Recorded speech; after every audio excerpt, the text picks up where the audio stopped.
আজকে ভারতের শাসক গোষ্ঠী গোটা পৃথিবীর গণতান্ত্রিক দেশগুলোর কাছে তারা সমালোচিত, অথচ ভারত গণতান্ত্রিক দেশ, অথচ ওরা নিজেরা গণতান্ত্রিক দেশ, কিন্তু ওরা চায় না বাংলাদেশ তারা এখানকার জনগণের কথাই চলুক।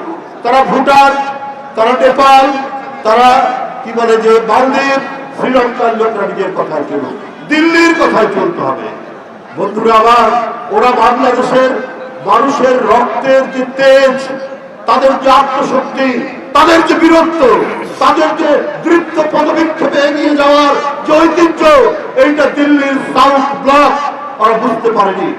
কি দেখো, তোমরা একজন ভয়ঙ্কর রক্ত পিপাসু এক নারী, এক লেডি ফেরাউন, সেই লেডি ফেরাউনকে টিকানোর জন্য তোমরা 16 বছর তাকে সমর্থন